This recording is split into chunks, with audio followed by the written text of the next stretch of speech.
She was born into rock and roll royalty, the only daughter of the biggest hip-shaking star on the planet. But for Lisa Marie Presley, filling her father's blue suede shoes would lead to a lifetime of questionable choices with money and men. I know his struggles, you know, a lot of people know what those were. I just had the same struggles. It's one thing to grow up wealthy, but to protect a family fortune like Lisa Marie Presley inherited at the age of 25, well, that's another thing altogether. And those choices would threaten to cost the king's daughter a king's ransom. Being the heiress of $150 million, you'd always have to wonder what people really wanted from you. Were they with you because they liked you, or did they truly just want your money?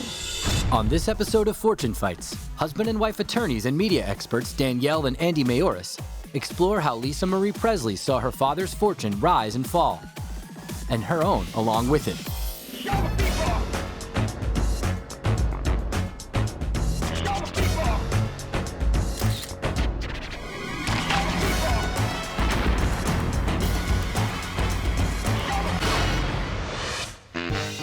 Lisa Marie Presley was born February 1st, 1968 in Memphis, Tennessee. Her father, Elvis Presley, was the most famous musician in rock and roll history. Attorneys and authors Danielle and Andy Mayoras walk us through the messy legal battles and the fights that ensued over the family's massive fortune. Over the course of his career, Elvis Presley earned more than $100 million. That would be worth $400 million today. He would have earned even more money, except his legendary manager, Colonel Tom Parker, kept a significant chunk for himself. Still, the king's success stretched from jukeboxes 80 of Elvis' songs reached the top 40, the most of any artist in history, to movie marquees. Elvis made over 30 films, including Jailhouse Rock, King Creole, and Viva Las Vegas. He was becoming a big-time matinee idol. Elvis and his wife Priscilla raised their princess in the lap of luxury. They were American royalty, and Graceland was their kingdom. From the day she was born, Lisa Marie Presley had the run of the castle. Growing up, Lisa Marie didn't have a silver spoon in her mouth. She had the golden ticket. Anything she wanted was hers. She had a pony, free reign of the compound, a golf cart to drive her around, and people to cater to her every whim. In fact, her father used to rent out Liberty Land for her, which was a local theme park, so she and her friends could go play in it, along with him, of course, because he was a big kid at heart. But big kids have big appetites, and those appetites cost money. As a little girl, Presley looked on as her superstar father spent money with reckless abandon. She didn't know it at the time, but she was learning life lessons from her father. Unfortunately, they weren't always the right lessons. Elvis was very generous to those around him. He even ended up buying some of his employees Cadillacs, and he had a lot of employees and staff, bodyguards, drivers, hairdressers, and they were all very well compensated. Lisa Marie didn't always treat the staff as lovingly. One of the cooks just recently told me, she said, you came in the kitchen one day and you said, she made a chocolate cake, and she said, and I wanted to eat it. She said, you can't right now. Your father said, no, you're gonna have dinner. And I said, you're fired, get out, this is my house. While Lisa Marie was learning to be queen of the castle, Elvis simply wanted to be loved, and there was no shortage of women willing to give him what he wanted. Just think of what it must have been like for Priscilla. Here's this beautiful woman and the mother of Elvis's only daughter, who has to know that her husband is the most desired man in the country. Elvis's infidelities took their toll on the Presleys' marriage. In 1972, at the age of 4, Lisa Marie Presley found out that her world was about to change in a big way. After a 6-year marriage, Elvis and Priscilla split up. She got $100,000 along with a Mercedes, Cadillac, and a Harley Davidson. For most people, the amount of money at that point in time would have been a huge amount. But you really have to keep in mind what a big star Elvis was. Priscilla did. So she hired new attorneys and renegotiated the agreement. The new deal netted Priscilla Presley $725,000. That's not a bad payout after a 6-year marriage, especially when you consider those dollars would be worth about $4 million in today's money. And of course, Elvis still had a pretty sizable net worth, so he could reasonably be expected to take that financial hit without too much hardship for him. It was pretty fair and equitable for both sides. That's how divorce settlements are supposed to work, and it shows you the value of having good attorneys. Elvis and Priscilla Presley agreed to share custody of daughter Lisa Marie. When she wasn't with her father at Graceland, she lived with her mother in a modest home in Los Angeles. It was just a dichotomy, you know, going from that to a very regimented, scheduled, normal life with an apartment with my mom, 2-bedroom apartment. You know, it was back and forth. Her mother was much more strict with her, but her dad could still spoil her from afar. I don't think that I looked at it as being spoiled. I think that I looked at it as my father loved me and didn't get to spend a lot of time with me, and when he did, he wanted to go out of his way to do whatever he needed to do to make me, you know, seemingly happy. What Elvis was willing to do to make Lisa Marie happy was limitless. There's a well-known story that she once complained on the phone to her dad that she had never seen snow. So Elvis was like, I got this, honey. So he picked her up in his private jet, flew her all the way to Idaho just so she could play in the snow for 20 minutes before flying her back home. Reportedly, that 20-minute romp cost more than 30 grand, which would be almost $137,000 today. Considering that Elvis was determined to make sure she lived like a princess, Priscilla struggled to raise Lisa Marie as a normal kid. My mother was very level-headed and very set on me being level-headed, so she'd have to sort of undo whatever was done if I went to Graceland. But try as she might, Priscilla was never able to make her daughter's childhood normal. It was basically impossible for Lisa Marie's life to be ordinary considering who her dad was. While other kids are making friends on the playground, she's hanging out with Michael Jackson when she's only 6. Even in divorce, Elvis had made sure that Lisa Marie's childhood was a dream. But that dream was about to become a nightmare. On August 16, 1977, the news broke. Elvis Presley died today. He was 42. Apparently it was a heart attack. Elvis Presley was found dead in his private quarters at Graceland. Elvis reportedly died of a massive heart attack, but the true cause of his death is still up for debate. Over 80,000 mourners attended Elvis Presley's funeral.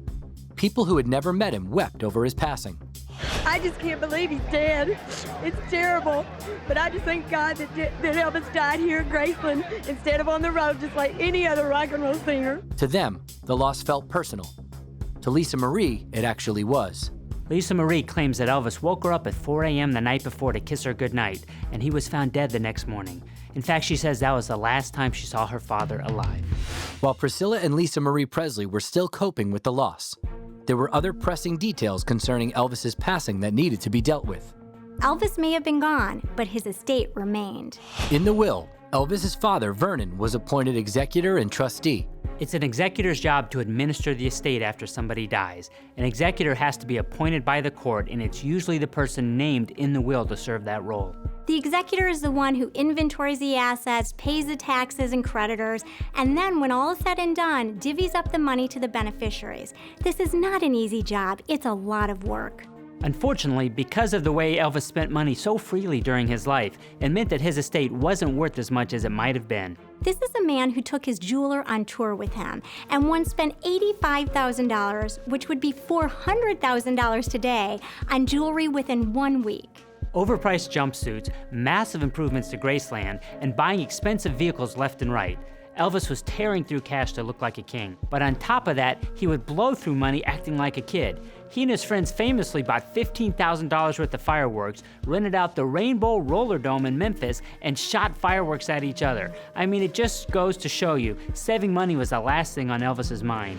At the time of his death, Elvis's estate was valued at around $10 million in property and cash, which would be dispersed to a trio of beneficiaries named in his will. When someone creates a will, they name beneficiaries under the will, which are the people that they want to receive their fortune. But Presley was going to have to wait for her inheritance. According to Elvis's will, Lisa Marie's inheritance would be held in trust for her until she reached the age of 25 on February 1st, 1993. When you boil it down to its essence, a trust is a legal vehicle that allows you to name a third party to manage assets on behalf of your chosen beneficiaries. Now, this can be a great way to save money on estate taxes, preserve privacy, and, in this case especially, help to protect minor beneficiaries. Without an arrangement like this, the minor would receive the assets when he or she turns 18, and in some cases, that could be disastrous. But there can be a downside to receiving a lump sum of money all at once. As an estate planning attorney, it's definitely not unusual for me to counsel or see clients want to spread payments out to their children over time. In fact, I'm a big proponent of that. So it's really surprising, especially someone of Elvis's magnitude, that he would give the money to his daughter all at once at the age of 25. Elvis's family members weren't the only ones looking after his fortune. Colonel Tom Parker had been Elvis Presley's manager since 1956. Elvis credited him with much of his success, but others questioned Parker's oversized influence over the king. and his oversized fee structure. So Colonel Parker was making money off Elvis's name for years, and he wasn't about to stop just because Elvis died. The battle for the Presley fortune had just begun. As you can imagine, people were coming out of the woodwork left and right, and when this happens, things can get ugly quickly. Elvis Presley was the biggest star in the world. He and his wife Priscilla had raised daughter Lisa Marie in the lap of luxury at Graceland. But divorce rocked the Happy Kingdom in 1973, and the king's passing in 1977 brought it crashing to the ground, leaving his heirs to fight over his remaining fortune. A lot of people profited off of Elvis when he was alive, and now that he was gone, they'd have to find a new source of income. When a journalist asked Colonel Parker what he was going to do now that Elvis was gone, he replied, "Well, I'll just go right on managing him." Parker went to Vernon Presley and suggested that he take over managing the estate in order to protect it from scam artists. Of course, who was the biggest scam artist of all? None other than Colonel Tom Parker himself. A known gambling addict, Parker was used to bluffing his way through a hand and coming out with the entire pot.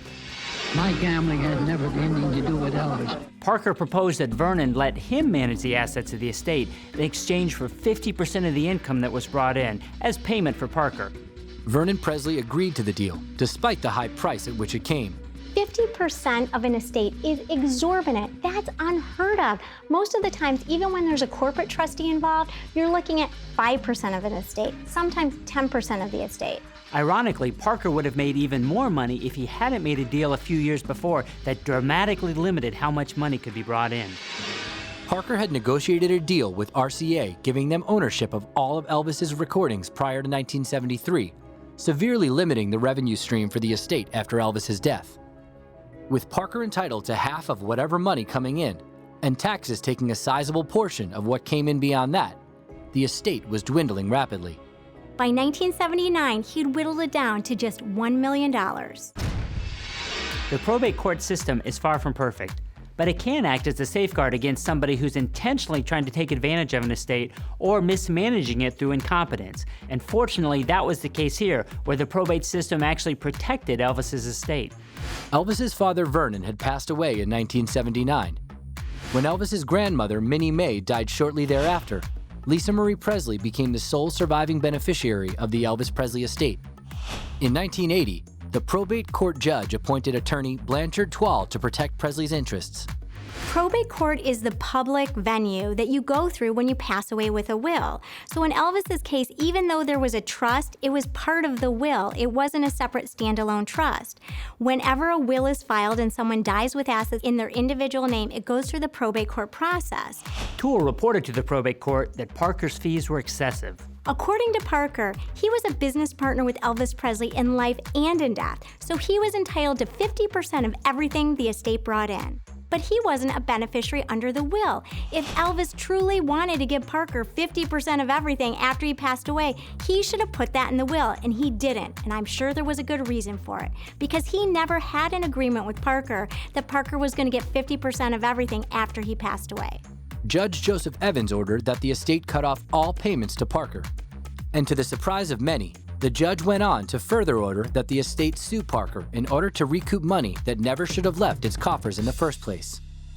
It's extremely unusual for a judge to actually order someone to sue another individual. He must have thought that this was really, really out of the ordinary. At the court's direction, estate lawyers filed suit against Parker to recover money that had been paid to him. The problem with the lawsuit is that Parker didn't have any money left to pay back, at least that's what he said, and the estate decided it was too expensive to keep trying to sue him to recover money that was likely spent. So the best the estate could hope for was to sever ties from Parker forever. With Parker out of the picture and Vernon and Minnie Mae passed, 3 new executors and trustees were brought in to manage the estate. Elvis Presley Enterprises was formed to conduct business on behalf of the trust and manage any existing assets that the trust had. And the sole beneficiary of all this was Lisa Marie Presley. And since Lisa Marie was still a minor, her mom Priscilla looked after her interests. With this new team in place, they quickly assessed what was going on with the estate. It was not pretty. Though music and movie royalties and merchandising were generating income for the estate, those revenue streams were declining while expenses were increasing. Graceland cost over $500,000 a year in maintenance, taxes, and 24-hour security at Elvis's gravesite. Realizing that the estate was at risk of collapsing under its own financial weight, the team made a surprising move to resurrect the Elvis brand. One that Priscilla would only do if she could keep some things private. Priscilla decided to open up Graceland to the public, but she didn't give them access to everything. Instead, she gave them access to the rooms on the first floor, like the music room and the jungle room. She kept the second floor where the bedrooms were located away from prying eyes. On June 7, 1982, when Lisa Marie Presley was 14 years old, her childhood home, Graceland, opened for tours. We had no idea if anyone was going to come or not. Priscilla's fears proved to be unfounded. Fans showed up in droves. It was an immediate hit with tens of thousands of people visiting in the first few months alone. And while her childhood home was earning her money hand over fist, Presley was living the life of a troubled youth. Having been raised in a military household, Priscilla was not as lenient as Elvis was, and Lisa Marie chafed under her mom's strict discipline. Priscilla enrolled Lisa Marie in the prestigious Westlake School for Girls, but she never graduated. I was very deep as a kid. I had a lot of questions about life.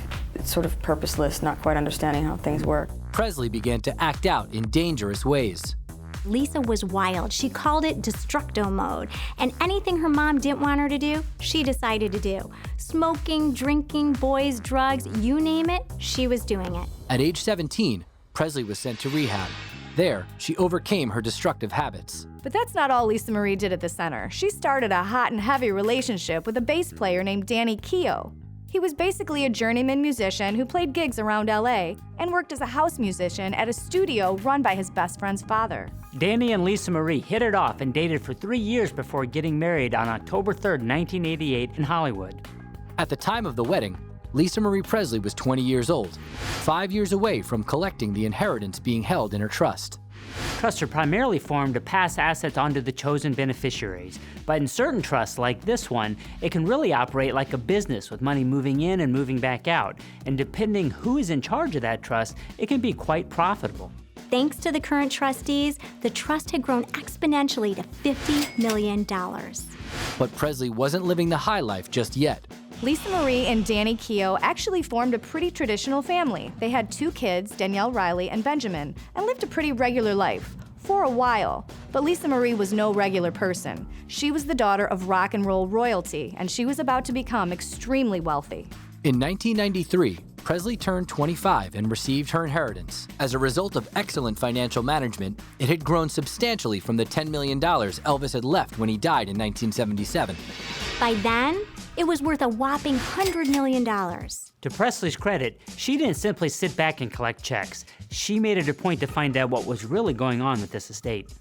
Lisa Marie Presley attended board meetings of Elvis Presley Enterprises, familiarizing herself with the inner workings of the family business. This was a lot of money for a 25-year-old to handle, so Lisa Marie made an extremely mature, responsible decision, and she opted to leave the money in the trust, even though she could have taken it all at that point in time. She also decided to hire a money manager, Barry Siegel, and his company, Provident Financial Management, to handle her finances. Siegel would go on to implement an aggressive business strategy for the estate. The biggest deal he would strike was a lucrative 2005 agreement with CKX Incorporated that would yield Presley $50 million in cash and $26 million in stocks in exchange for an 85% interest in Elvis Presley Enterprises. With Siegel at the helm of her finances, Lisa Marie was free to spend her time chasing other pursuits. Presley was becoming more and more interested in her father's first love, music. It was a bond she shared with Keough. But Presley had a bond with another man, someone she had known since she was a kid. And apparently, that bond was stronger than the one she shared with Keough. On May 24, 1994, after 6 years of marriage, Lisa Marie Presley and Danny Keough filed for divorce in the Dominican Republic. The reason for the quickie divorce? Lisa Marie wanted to get married again, and right away. Lisa Marie Presley's new suitor was a musician too, one who was arguably as famous as her father. On May 26, just 2 days after her divorce from Keough was finalized, Lisa Marie got remarried to the king of pop, Michael Jackson. The king of rock and roll's daughter shocked the world by marrying the king of pop.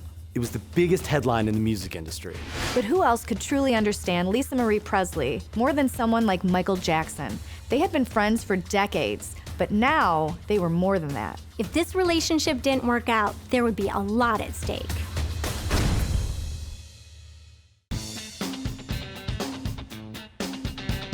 In the spring of 1994, music fans all over the world were shocked by the news that Lisa Marie Presley and Michael Jackson had tied the knot. What they didn't realize is that the couple had known each other since a 6-year-old Presley met 16-year-old Michael at a show in Las Vegas. This childhood meeting turned into a lifelong friendship, probably because they both had such unusual upbringings. They both felt that each other got them in ways that nobody else could really understand. This was something that Danny Keough simply couldn't compete with. Michael and Lisa Marie would have long conversations on the phone. And one night, Michael asked Lisa Marie, "If I asked you to marry me, would you do it?" Presley said yes. Of course, she was a married woman at the time. So why was she so willing to give up on her marriage? It may just be as simple as she and Danny Keough were falling out of love while she was falling into love with the one person who could understand and relate to her. Whatever the reason, Lisa Marie Presley was ready to move on. So she flew back to the Dominican Republic for a quickie divorce. But even as Presley was finding love with a new man, the bond with the father of her children was strong, and Presley and Keough would remain close for years to come. Lisa Marie would later say that she's completely insane when it comes to picking men, but she always did say that Danny Keough was one of the good ones. Presley and Keough didn't appear to have a prenuptial agreement, and Lisa Marie did have to pay him spousal support. When all was said and done, it seemed to be an amicable divorce, and it cleared the way for Lisa Marie to move on quickly. 2 days after the divorce, Lisa Marie Presley and Michael Jackson were married. It was 1994, and I was the biggest Michael Jackson fan. He had come back with Dangerous. He was on top of the world, and here he comes out with Elvis's daughter, and you're just like, what is this? They publicly stated that even though the information was confidential, they both took measures to protect their respective fortunes. I have to ask you this because I can only imagine the number of lawyers involved in a prenuptial agreement between these two fortunes. Is there one? A careful one? Well, we've worked out things and we've signed certain things, but of course, that's very confidential. We made agreements prior, yes. There was a lot of money at stake for both of them. It really speaks volumes that they were smart enough to address this up front. This may have been Jackson's doing. After all, this may have been the first relationship Lisa Marie was in when she was with someone who had just as much to protect and lose as she did. Though news of the nuptials among musical royalty had already begun to spread, there were rumors that the relationship was a sham. So Lisa Marie Presley and Michael Jackson decided to make a showing of their love on national television. And the newlyweds did not disappoint. And just think, nobody thought this would last.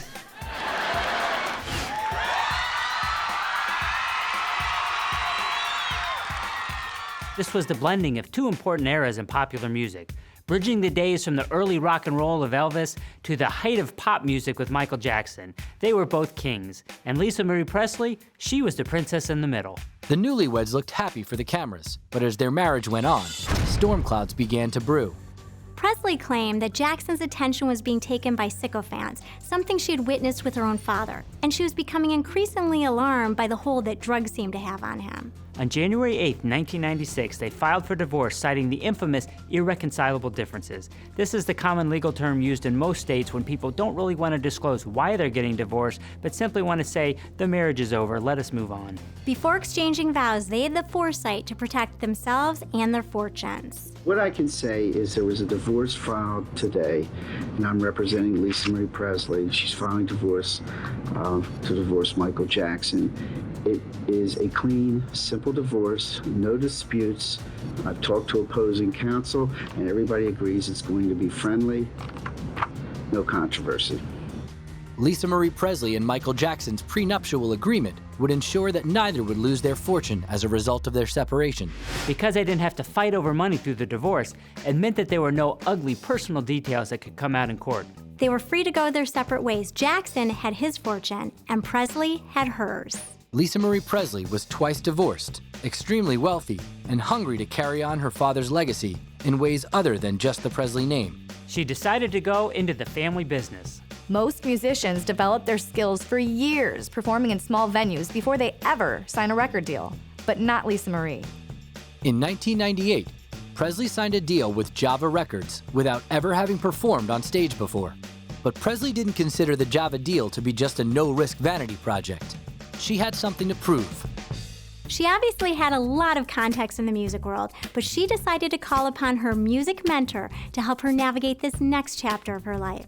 She spent the next 5 years working on the album, writing songs and collaborating with her ex, Danny Keough. She knew expectations would be sky high, so she really wanted to get it right. Meanwhile, a chance meeting at a party led to a new love in Presley's life.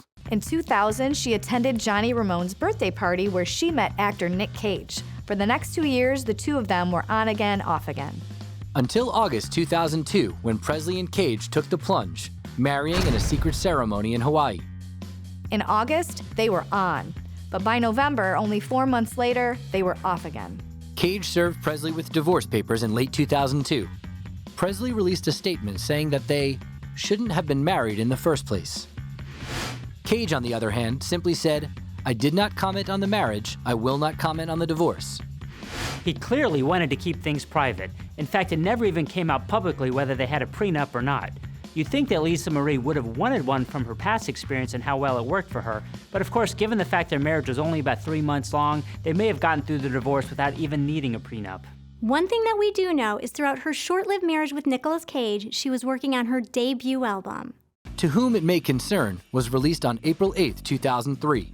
When I first heard Lisa Marie Presley's debut album, I was quite impressed. You could tell that she was channeling her father, but in a new pop rock kind of way, and I thought it was actually excellent. To Whom It May Concern went on to reach number 5 on the Billboard charts and was certified gold in 2003.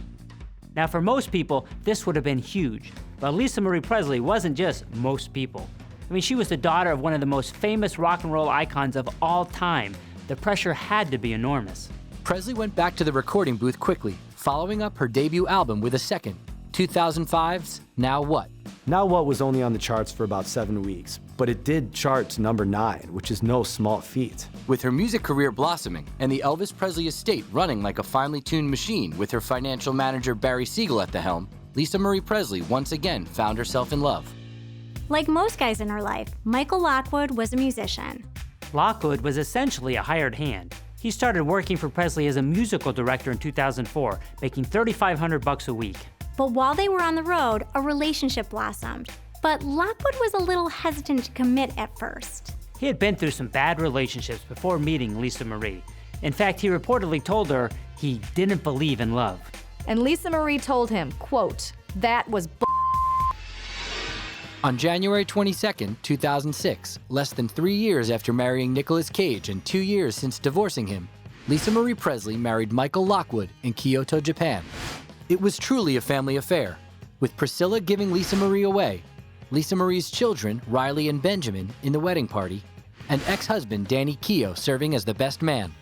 It was a dream wedding involving everyone and everything that was important to Presley. What it didn't involve, unfortunately, was a prenuptial agreement. Unconcerned with legal protections, the newly married couple wasted no time before mixing business and pleasure. Presley and Lockwood had twin girls, and they lived quite a life for the next decade. They had a $5 million home in California, a $7 million estate in England, and a 4-bedroom vacation home in Hawaii. But the sweet music of marital bliss wasn't destined to last. The union would be threatened by actions from both Presley and Lockwood. Presley's old destructo ways returned, and in 2006, at the age of 48, she began to struggle again with drug addiction. She went to rehab at least 5 times, including several places in Mexico and once at the Hills Treatment Center in LA, a luxury rehab in the Hollywood Hills. Multiple trips to rehab centers that cater to celebrities can cost hundreds of thousands of dollars. The financial toll would be made worse when Presley discovered that Lockwood had been racking up massive debts on her credit cards. After confronting him about it, it became clear the marriage was on the rocks. In June of 2016, Presley filed for divorce from Lockwood, citing irreconcilable differences. Attempts to keep the proceedings cordial would not last long. Many times, divorcing couples can keep their dirty laundry private. This was not one of those times. They were about to go on the attack. There are usually only 2 things that lead to that change: fighting over children and, of course, money. The gloves were about to come off. In 2016, after 10 years of marriage, Lisa Marie Presley filed for divorce from husband Michael Lockwood. Legal analysts and attorneys Danielle and Andy Mayoras explore the impending divorce of rock royalty's richest heiress, and her ex's attempt to get a piece of her millions. Presley claimed that Lockwood took advantage of her financially, but that was the least of the charges she alleged. She also accused Lockwood of having inappropriate photos of children on his computer, a charge he immediately refuted. Presley asked for full custody of the children, giving him only monitored visitation. Considering her personal wealth, she decided not to ask for spousal or child support. Given the income disparity, it would be unusual for her to have gotten spousal support anyways, but everybody is generally entitled to child support if they're the parent with custody. The salacious claims against Lockwood were investigated, but no evidence supporting them was found, so no charges were filed. But the heated divorce proceedings were just getting started, and money quickly became the major issue. In February of 2017, Presley filed court papers accusing Lockwood of spending more than $1 million on credit cards that she didn't authorize. Lockwood was living the lifestyle of the rich and famous. Of course, he was doing this on Lisa Marie's dime. A prenup would have solved a lot of things even before they went south, but Presley may have been lulled into a false sense of security because her prior two divorces were relatively smooth, so she didn't have a prenup this time around. Lockwood asked the court for Presley to pay $460,000 in attorney fees and costs. Presley, in an effort to limit that exposure to no more than $40,000, filed papers that laid out her finances for the world to see, and they weren't pretty. In February of 2018, court records show that Presley had racked up debt to the tune of $16.7 million. This included back taxes, a mortgage default, and credit card bills. Lisa Marie Presley was worth $150 million when she got married. So what happened to all that money? When Presley and Lockwood were married, they spent money freely on things like international vacations, $20,000 shopping sprees, and multiple homes. Lockwood filed papers in court publicly laying all of this out.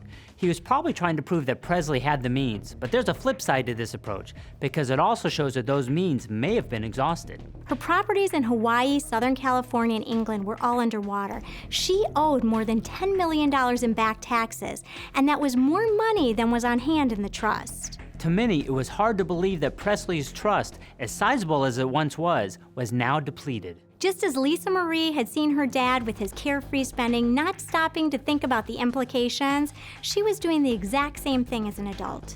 The Los Angeles Superior Court ruled that Presley did not have to pay spousal support while the assets were being negotiated. However, she would be required to pay $100,000 in Lockwood's attorney fees. When one spouse in a divorce proceeding has a sizable financial advantage to the other, it's not unusual for that spouse to be ordered to pay the legal fees to the other party. This way, both of them can have equal legal representation in court, which they're both entitled to. And that's why the judge ruled that she had to pay Lockwood's attorney fees. Presley and Lockwood had entered into their marriage without a prenuptial agreement, and when they divorced, that dubious oversight seemed to pose a serious problem for Presley's case, until new information was revealed. There was a hitch in the divorce proceeding, at least from Lockwood's perspective, because they had signed a postnuptial agreement. A postnuptial agreement is similar to a prenuptial agreement, only instead of being signed before the couple gets married, it's signed after they get married. But legally, they amount to the same thing.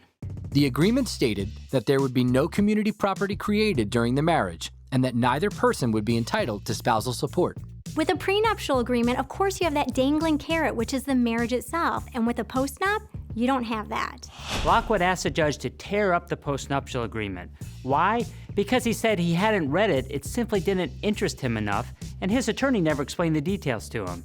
The problem with this kind of excuse is that it's never going to work, because otherwise no contract would ever be valid. If one side could simply say, I didn't read it, it didn't interest me, it shouldn't be valid, then no contract would be enforceable. Presley claimed that Lockwood was fully aware and had the complete and full opportunity to negotiate the agreement. She also said there was no unfair advantage and no undue influence. At the time the postnuptial agreement was signed, Lisa Marie Presley owned 15% of Elvis Presley Enterprises. This was the result of a 2005 deal that Barry Siegel had made with CKX, selling off 85% of Elvis Presley Enterprises in exchange for millions of dollars in cash and stocks. Despite her debts, Lisa Marie Presley still stood to make money from the Elvis Presley estate, and she was determined to protect that money from her soon-to-be ex-husband. Now it was in the hands of the court. An LA Superior Court judge ruled that the postnuptial agreement signed on November 28, 2007 was valid and fully enforceable. Not being interested enough to read a legal document doesn't render it unenforceable. If you bother to sign something without reading it, shame on you. Never rely on that as an excuse to try and get yourself out of that document. Courts aren't going to go for it. Thanks to a postnuptial agreement, Presley had protected her fortune. But how much was left to be had was another question altogether. She had a whopping $150 million at the peak of her wealth, but now it was substantially less. The battle for the king's fortune had been a constant in Lisa Marie Presley's life since she was a child. And in adulthood, she wasn't about to settle for it simply being gone. She looked to the person that she thought was keeping an eye on things, her money manager.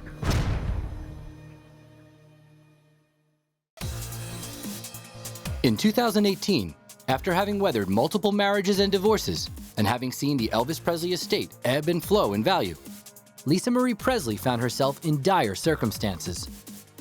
The estate, once valued at over $150 million, was now worth only about a third of that total. Attorneys Danielle and Andy Mayoras break down how Presley's fortune was decimated and what legal action she took to try to get it back. In February of 2018, Presley sued her longtime financial manager, Barry Siegel. She had known Siegel for a long time. In fact, he had been her money manager for 25 years, ever since she first inherited money from her father's estate. The lawsuit accused Siegel of reckless and negligent mismanagement and self-serving ambition. Now, there's no legal significance to the term self-serving ambition. In fact, that's a new one to me. What she's really getting at is that she believes he breached his fiduciary duties to her and put his own interest ahead of Lisa Marie's. Presley claimed that Siegel's mismanagement dated back to a deal he orchestrated in 2005. He sold 85% of Elvis Presley Enterprises to Robert F.X. Silverman and his company CKX for $114 million. And then Lisa Marie would keep the remaining 15% interest in Elvis Presley Enterprises. Presley received $50 million in cash and another $26 million in stock in CKX. CKX also paid another $25 million to pay off debt for Elvis Presley Enterprises. So what did CKX get for $114 million? It got a 90-year lease on Graceland. It got the rights to Elvis Presley's name, image, likeness, and trademark, which is used in over 100 merchandising and licensing deals. It got publishing rights to 650 songs, and it got royalty rights to 24 of Elvis's movies. RCA still owned the rights to all of Elvis's biggest hits, but the Presley name was a cash cow.